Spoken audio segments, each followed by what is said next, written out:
ça fait 2 semaines qu'on est à la maison et je pense qu'il est temps d'apprendre des nouveaux sons. Alors aujourd'hui, on va apprendre un nouveau son. C'est le son S. Et vous allez me dire, mais ce son on le connaît, maître.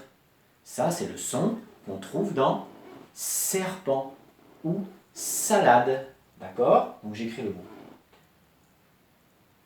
Salade. Salade. Et là, on voit bien que le son S, il s'écrit avec un S. Et bien aujourd'hui, on va apprendre que ce n'est pas toujours le cas. Je vous fais voir un nouveau mot.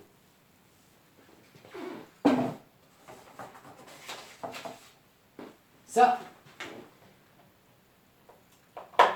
c'est le mot, c'est l'image, pardon, c'est l'image du mot citron. Citron, on entend bien le S. Et pourtant,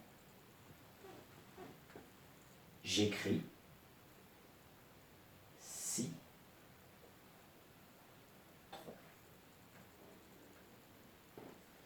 Et là, il n'y a pas de S. Parce que parfois, le son S s'écrit avec un C. D'accord? Un autre mot.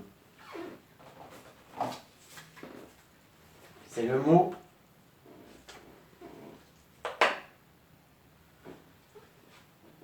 glace. Glace, ça s'écrit G A S. Encore une fois, il s'écrit avec un C. Et on peut voir que après ce C, il y a un... Ah, pardon, il ne marche pas. Il y a un I. Et là, il y a un E. Dans ces cas-là, quand après la lettre, après le son S, il y a un I ou un E, on écrit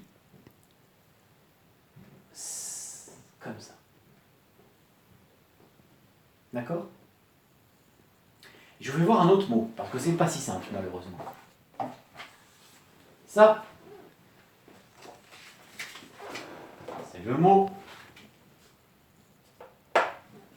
balançoire. Le mot balançoire, il s'écrit comme ça. Ba, lan, A-N, soir. Et là, sur le C, je rajoute un crochet qu'on appelle une cédille.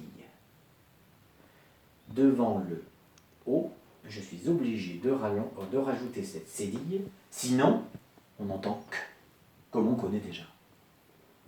Et il y a aussi le mot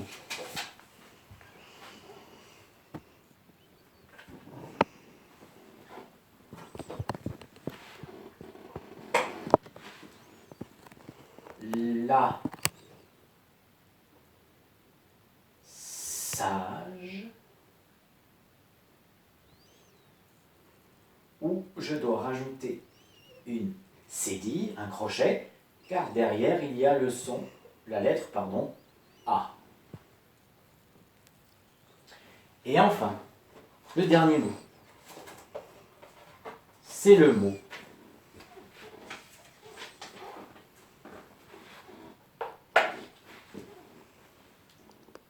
c'est pas le mot lèvre, c'est le mot gerçure. Gerçure.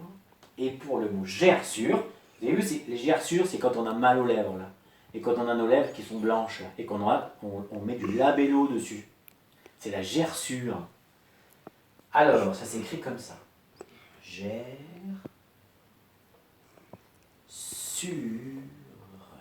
Et là encore, je suis obligé de mettre un cédille, un crochet. Sinon, j'entends gercure.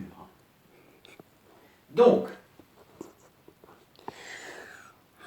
soit le son S peut s'écrire avec un S, comme on connaît, mais il peut s'écrire aussi avec un C, quand derrière il y a la lettre I ou E, et il s'écrit avec un C cédille, quand derrière il y a la lettre O, A,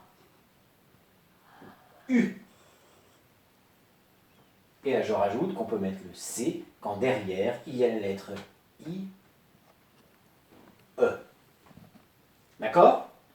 Donc on se retrouve tout de suite pour des petites vidéos et pour des exercices pour savoir si on met C avec une cédille ou C sans cédille.